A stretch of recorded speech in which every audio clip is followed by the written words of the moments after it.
Drugari, pre samog recepta srećan svima Badnji dan i Božić. Spremamo pijanog šarana.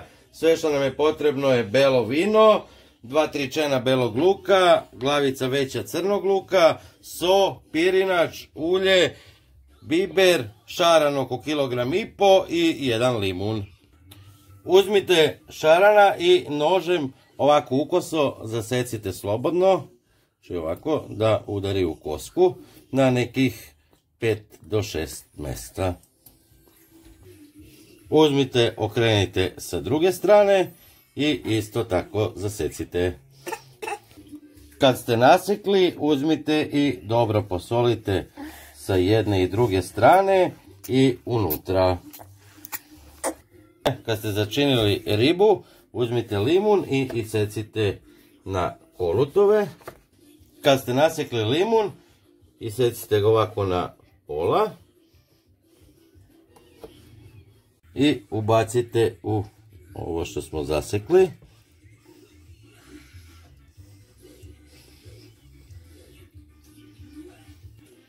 Okrenite ribu sa druge strane i isto ubacite limun.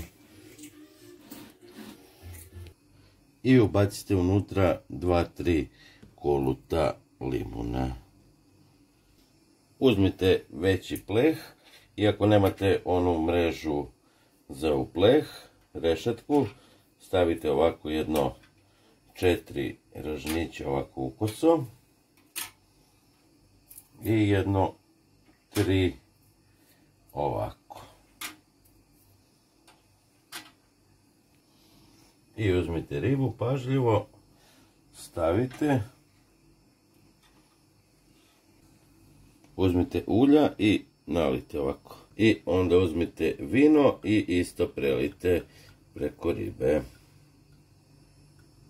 I stavljamo da se peče na 200 stepeni. Prošlo je 20 minuta, riba se i dalje peče. U jedan tiganj veći nalite onako slobodno malo više ulja.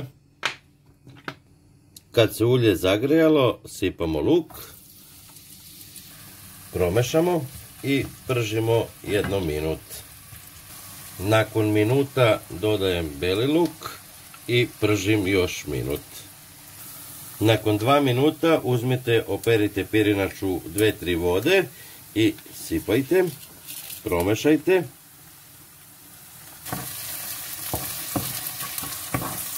I odmah nalite 1 šoljicu vode i 1 šoljicu pune belog vina. Promešajte i ostavite da se krčka. Nakon 5 minuta uzmite i posolite. Dodajte malo i bibera. Promešajte. I evo, nakon 9 minuta tačno pirinač se skuvao, znači vidite sve je isparilo, upilo je u pirinač. Vi probajte za svaki slučaj, ako fali su malo tvrđa zrnca, dodajte još malo vina ili vode, kuvajte još minut 2, ali mislim da ne bi trebalo. Sačekat ću ribu još minut, da prođe pola sata tačno i vadim je iz rerne. I evo, prošlo je tačno pola sata, vidite kako izgleda riba, savršeno. Uzmite pirinač i u jedno ćoše stavite pola. Evo ovako, da ne bude znači debeo pirinač, jedno santim debljine da bi se lepo zapekao. Uzmite vino i prelite opet preko ribe, znači otprilike 1 deci vina sad ide preko ribe. I vraćamo u rernu. I evo drugari, tačno nakon 20 minuta, znači ukupno 50 minuta pečenja, riba je gotova, miris je zaista fenomenalan. Pravite, javite mi, nije ništa komplikovano i to je to. Još jednom srećan Božić i Badnji dan i veliki pozdrav za vas. Ćao!